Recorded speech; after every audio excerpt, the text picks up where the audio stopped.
जय गुरु जी, शुक्राना गुरु जी। जय गुरु जी संगत जी। आज हम जानेंगे कि कैसे गुरु जी ने एक सेलर यानी एक नाविक का मार्गदर्शन किया, कैसे उसे ब्लेस किया, कैसे उसकी लाइफ को हेवन बना दिया। जय गुरु जी।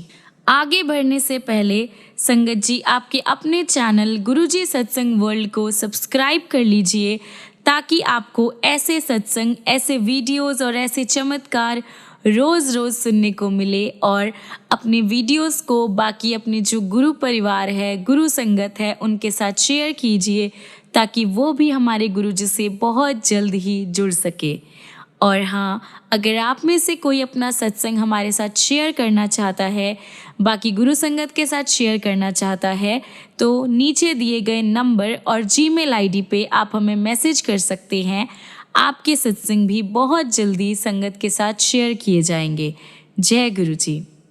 आज हम जानेंगे कैसे गुरुजी ने रवि राय अंकल, जो कि अमेरिका से है, उनको कैसे ब्लेस किया। 1995 में राय अंकल, जो अब एक शिप के कैप्टन हैं, जलंधर में अपने घर पर थे जब उनकी लेफ्ट आंख की जो रोशनी थी वह धुंधली हो गई थी, यानी फॉगी हो गई थी। एग्जामिनेशन से पता लगा कि उनकी आंख के पीछे के पर्दे में जो मसल है उसमें प्रॉब्लम थी, लेकिन लकीली उस टाइम उनकी माँ और उनकी वाइफ डिफेंस कॉलोनी में गुरुजी के मंदिर में किसी का कोई संदेश लेकर गई थी।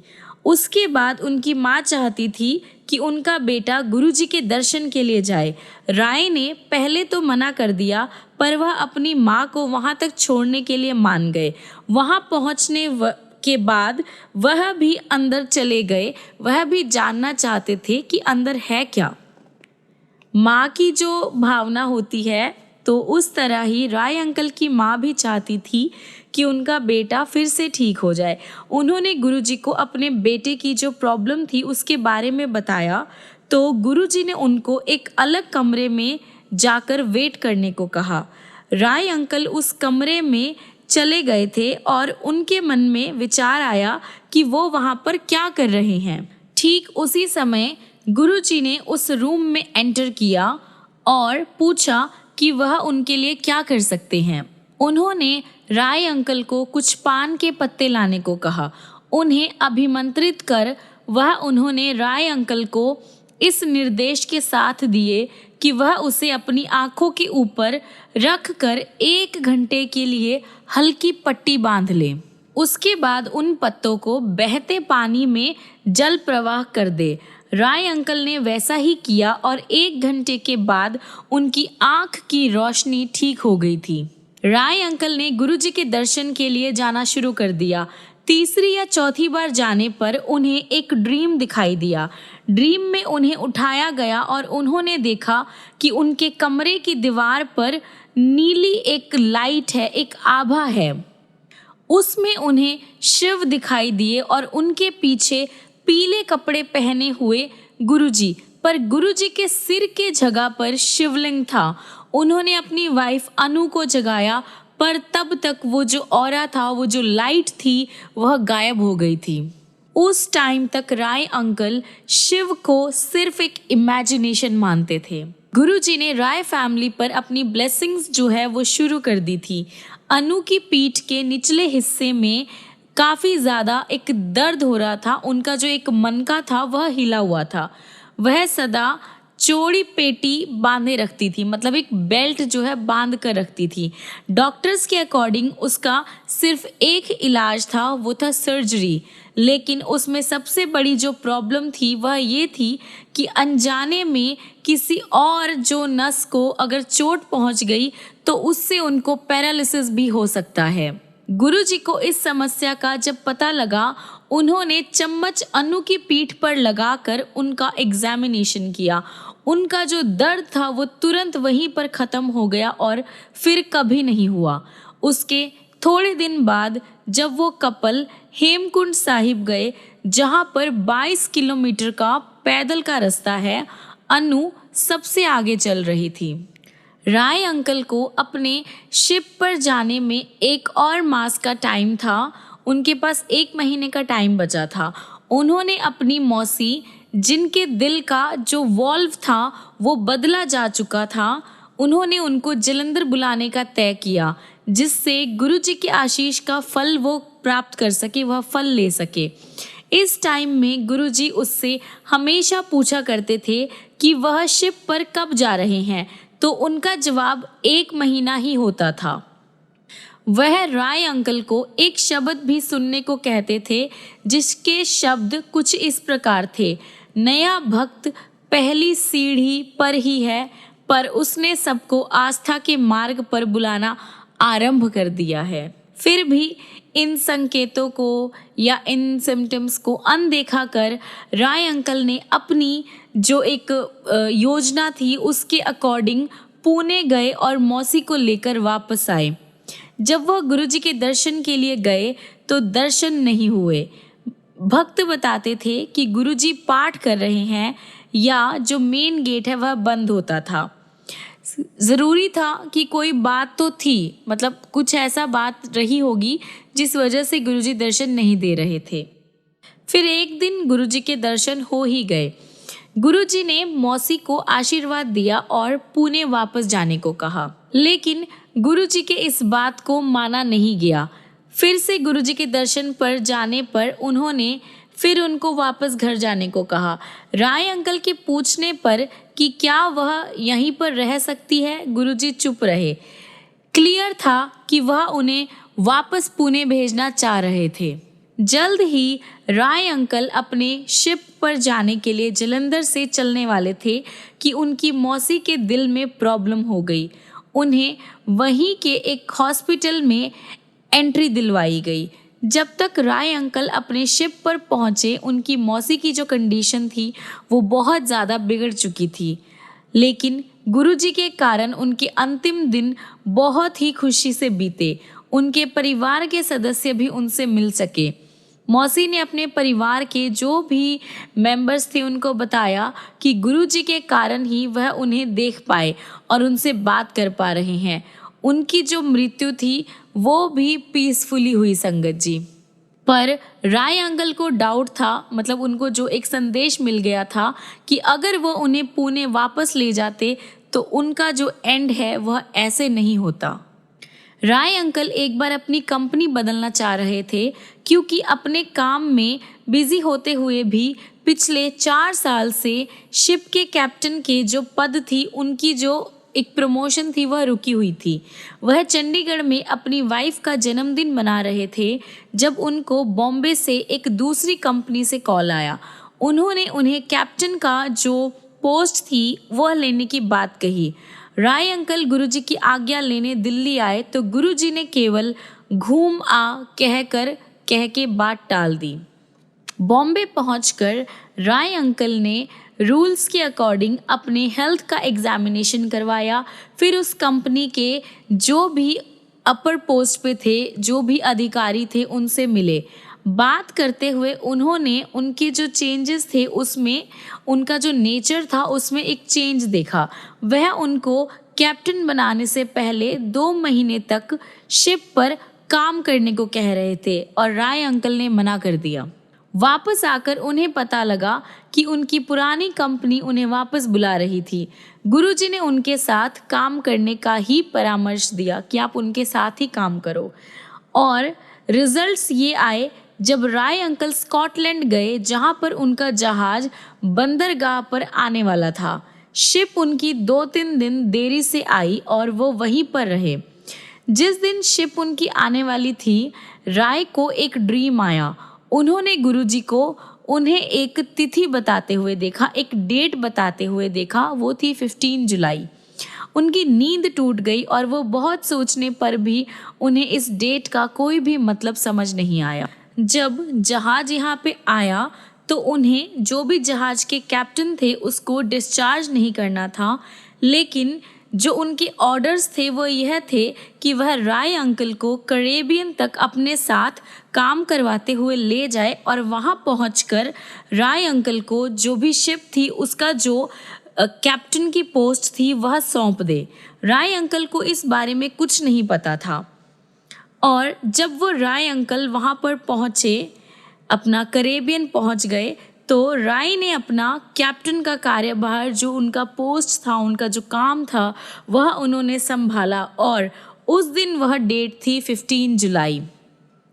उनका जो ड्रीम था, उनका जो सपना था, वह सच हुआ था, क्योंकि उन्होंने गुरुजी के कहने पर जो गुरुजी ने कहा उसका पालन किया। अगले 9 महीने तक, जब तक वह शिप पर रहे, उन पर गुरुजी की कृपा बनी रही। गुरुजी की ब्लेसिंग्स इतनी थी कि वह जो भी चाहते थे वह अपने आप हो जाता था।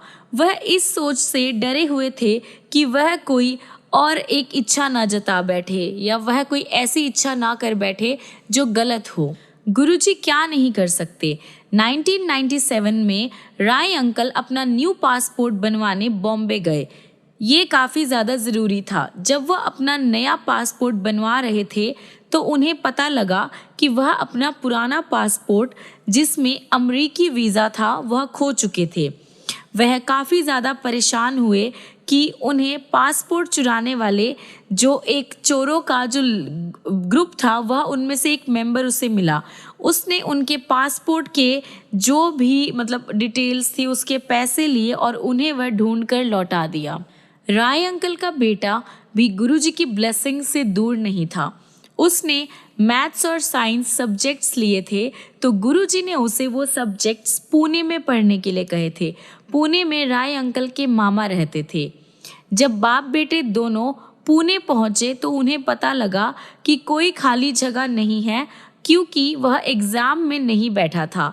इसलिए अब उसको जो एक सीट है वह मिलने की पॉसिबिलिटी बहुत कम है।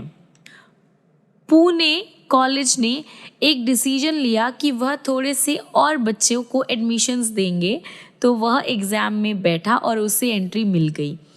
गुरुजी ने उसके एंट्री मिलने पर कहा कि केवल उसको सीट दिलवाने के लिए उन्हें 60 और बच्चों को एंट्री दिलवानी पड़ी।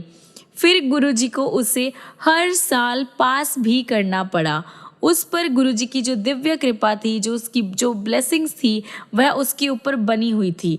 जब गुरुजी ने कहा कि उसके जो दोस्त थे वह पास नहीं हो रहे थे, पर वह हर साल पास हो रहा था। संगत जी, गुरुजी की ब्लेसिंग्स से राय अंकल के मामा जी भी दूर ना रहे। एक बार गुरुजी ने राय अंकल को अपने मामा जी को देने के लिए एक चित्र दिया। यह काफ़ी अचंभे की बात थी, क्योंकि राय अंकल ने कभी गुरुजी से अपने मामा जी के बारे में बात नहीं करी थी।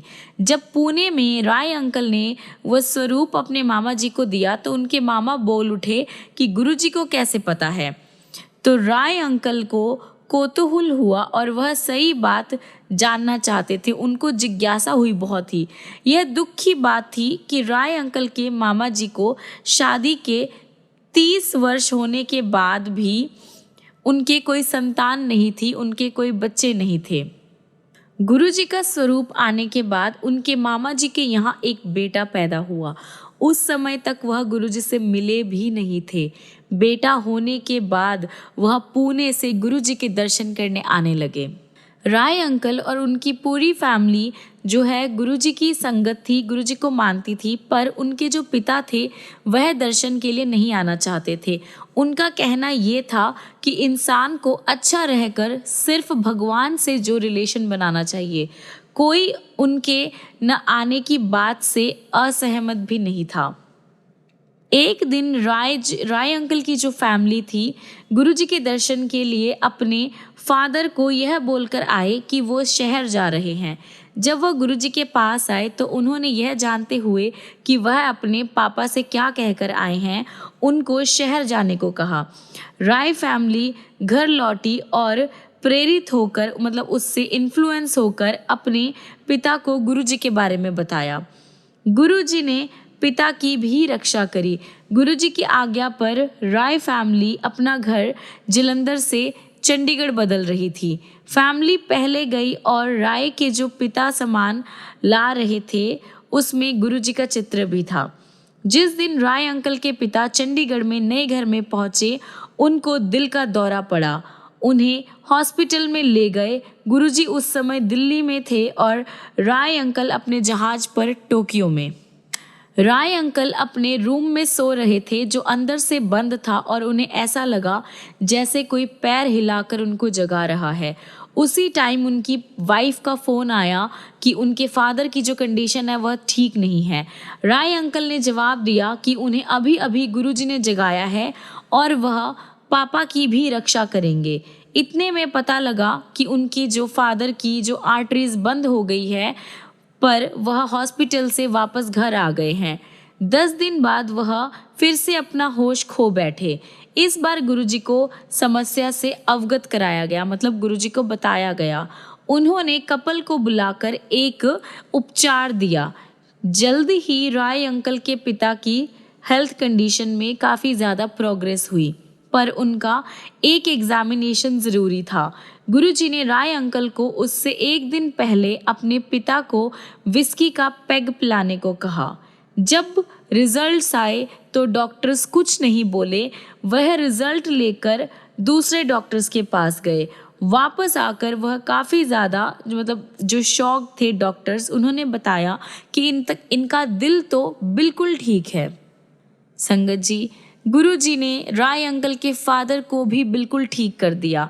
ना सिर्फ उनके पापा को ब्लेस किया, साथ ही उनकी माँ को भी गुरुजी ने आशीर्वाद दिया। जलंधर में एक बार नहाते हुए उन्हें ऐसा लगा कि गुरु ग्रंथ साहिब के जो पेज है वह खुलते जा रहे हैं और उसमें गुरुजी की जो फेस है, उसकी जो एक एक्सप्रेशन है वह दिख रही है।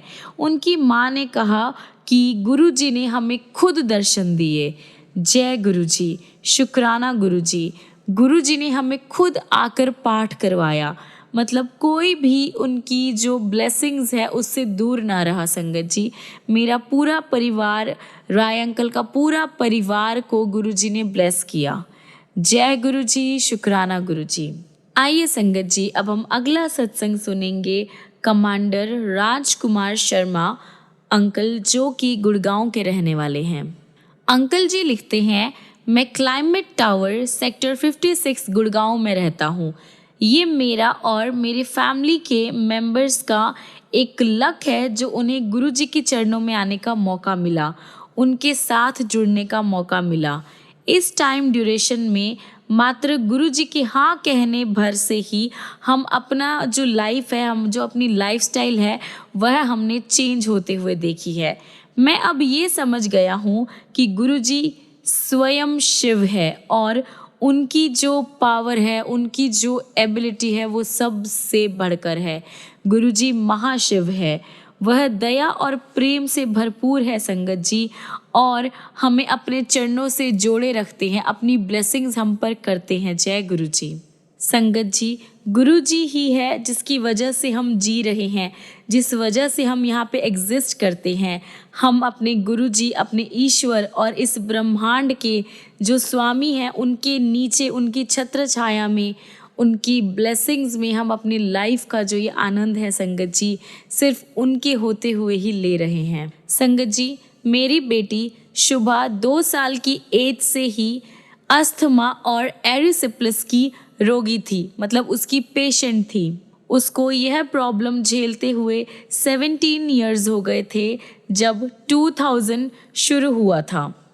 तब मेरे एक दोस्त ने मुझे गुरुजी का आशीर्वाद लेने की बात करी, लेकिन वह हमें गुरुजी के पास नहीं ले गए।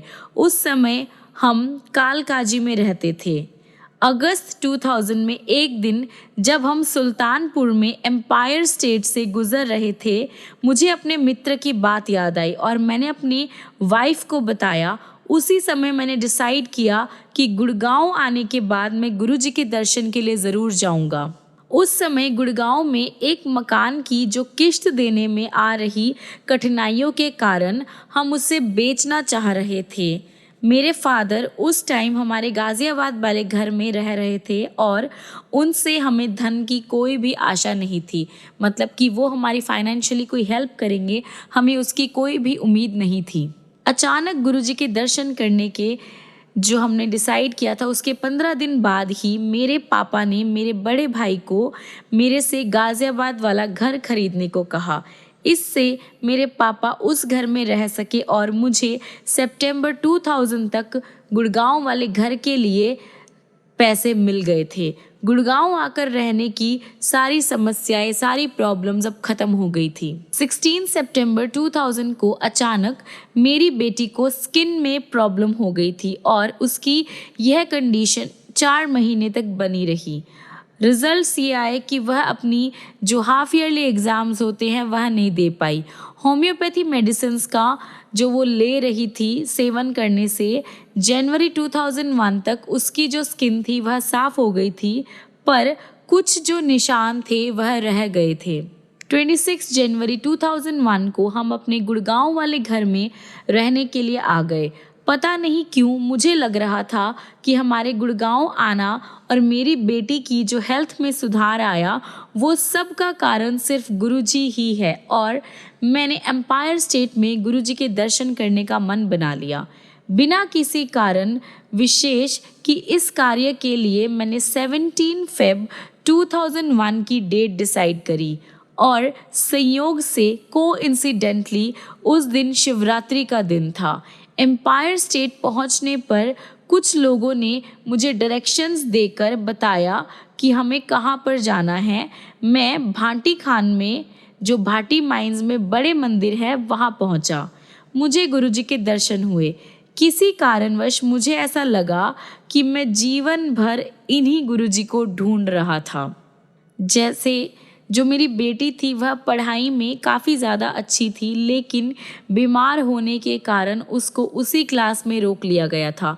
मेरी जो बेटी थी उसको काफ़ी ज़्यादा शेमफुल फील हो रहा था, इस कारण मैंने उसका स्कूल चेंज किया, मतलब चेंज करने का डिसाइड किया। मैंने गुरुजी से उसकी सहायता करने के लिए प्रेयर करी।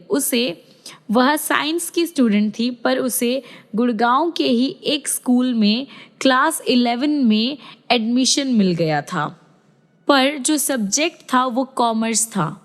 और सडनली वहाँ पे जो टीचर्स थी उन्होंने कहा कि अगर आपकी बेटी एंट्रेंस एग्ज़ाम में 80% से ज़्यादा लाई तो उसे 12th क्लास में एंट्री दे देंगे।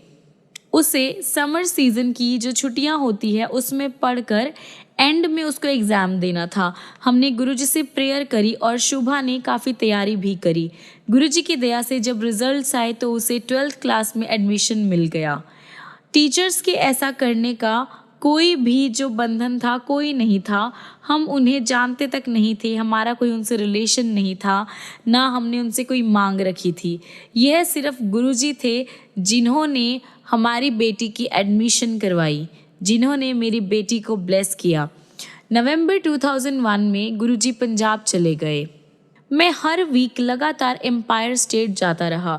मार्च 2002 में मुझे ड्रीम में गुरुजी दिखाई दिए और उन्होंने मुझे 14 अप्रैल 2002 को आने को कहा।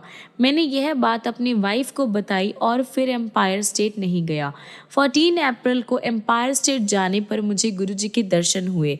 पता लगा कि गुरुजी 13 अप्रैल की शाम को ही पंजाब से वापस आए थे और आने के बाद ये पहली संगत है। संगत में उपस्थित और भी जो संगत थी उन्होंने मुझे बताया कि गुरुजी के जो ड्रीम्स होते हैं वो रियलिटी होती है। गुरुजी में मेरा जो विश्वास था और ज़्यादा पक्का हो गया और अब हम फिर से गुरुजी के ड्रीम्स की वेट करने लगे। मुझे अगस्त 2003 से नई नौकरी ढूंढने में असफलता मिली, मतलब मैं फेल हो गया, मुझे नई जॉब नहीं मिल रही थी। तो इसके बाद मैंने किसी ना किसी कारणवश जो कोई ना कोई प्रॉब्लम मेरे बीच में बार बार आ रही थी। मेरी कंपनी भी मुझे प्रमोशन नहीं देना चाहती थी। एंड में सितंबर 2005 में मैंने हिम्मत जोड़कर गुरुजी को आने वाले जो भी बातें थी या जो भी कुछ होने वाला था उन सब के बारे में बताया और उनसे विनती करी। गुरुजी ने कहा, तू पैसे अदा की करेगा, तू मेरे को ला जा। जब एक अन्य संगत श्री सिंगला ने उन्हें बताया कि मुझे 2 बेटियों का विवाह करना है तो मुस्कुराकर बोले, जा ते फिर पैसा कमा ले। इसके एक वीक बाद मुझे एक इंटरनेशनल कंपनी से बुलावा आ गया और उन्होंने मुझे जॉब दे दी। इससे क्लियर है कि गुरुजी को बताए बिना ही उनको नौकरी और मेरी जो कंडीशन थी उनको, मेरी जो फाइनेंशियल कंडीशन थी, मेरी जो जॉब थी, सबके बारे में गुरुजी को पता था। हमें गुरुजी को कुछ भी बताने की ज़रूरत नहीं है। मेरे फादर 79 ईयर्स के हैं। जुलाई 2005 में हमें पता लगा कि उनके जो प्रोस्टेट है उसमें कैंसर है। उनकी सर्जरी हुई और वह ट्रीटमेंट लेते रहे। इस ड्यूरेशन में उन्हें दिल का दौरा पड़ा और उनकी एंजियोप्लास्टी हुई। इन दोनों डिज़ीज़ के कारण उनकी जो ऐसी कंडीशन थी वह काफ़ी ज़्यादा ख़राब हो गई थी, उस पर कंट्रोल नहीं पाया जा रहा था। 3 महीने के बाद उनके जो रोग थे, जो बीमारी थी, वह फिर से आ गई। मैंने उनसे गुरुजी से आशीर्वाद लेने को आग्रह किया कि आप गुरुजी का आशीर्वाद लें। उस समय तक उन्हें गुरुजी में विश्वास नहीं था और उनके दर्शन के लिए भी कभी नहीं गए। वह मान गए और 2005 की एंड में गुरुजी के दर्शन के एम्पायर स्टेट आए। हमने उनकी जो प्रॉब्लम्स थी उसके बारे में गुरुजी को नहीं बताया और वह घर पर गुरुजी के स्वरूप के सामने ओम नमः शिवाय का जाप करने लगे। धीरे धीरे उनकी सारी मेडिसिन्स बंद हो गई और उनके जो भी एनालिसिस हुए, जो भी उनके एग्जामिनेशंस हुई, सारे रिजल्ट्स नॉर्मल आए। उनकी हेल्थ में अब कोई भी प्रॉब्लम नहीं थी। धीरे धीरे उनकी हेल्थ बिल्कुल ठीक हो गई। अब वह बड़े मंदिर के सब आयोजनों में जाते थे, जितने भी प्रोग्राम्स होते थे, जो भी होता था उनमें सब में जाते थे। जय गुरु जी, शुक्राना गुरु जी। जय गुरु जी संगत जी। अब हम अपने सत्संग को यहीं पे विराम देते हैं और ख़त्म करने से पहले आइए हम अपने प्यारे गुरु जी का मंत्र जाप करते हैं। ओम नमः शिवाय, शिव जी सदा सहाय। ओम नमः शिवाय, गुरु जी सदा सहाय। ओम नमः शिवाय, शिव जी सदा सहाय। ओम नमः शिवाय, गुरु जी सदा सहाय। ओम नमः शिवाय, शिव जी सदा सहाय। ओम नमः शिवाय, गुरु जी सदा सहाय। जय गुरु जी, शुक्राना गुरु जी। जय गुरु जी संगत जी। मिलते हैं अगली वीडियो में अगले और ऐसे प्यारे प्यारे चमत्कार, प्यारे प्यारे सत्संग लेकर, जिनसे आप गुरु जी से और जुड़ सके, आप गुरु जी के बारे में और ज़्यादा जान सके। गुरु जी आपको ऐसे ही ब्लेस करते रहें। तब तक के लिए गुरु जी आपकी लाइफ को खुशियों से भर दे, बहुत सारा प्यार करे। बस आप गुरु जी को प्यार करिए, उनसे मांगिए नहीं संगत जी। फिर देखिए आपकी लाइफ कितनी खूबसूरत हो जाएगी। आपको जब भी कोई प्रॉब्लम आएगी पर आप डरेंगे नहीं, आप उसका डट कर सामना करेंगे, क्योंकि आपके गुरु जी आपके साथ होंगे। जय गुरु जी, शुक्राना गुरु जी। जय गुरु जी संगत जी।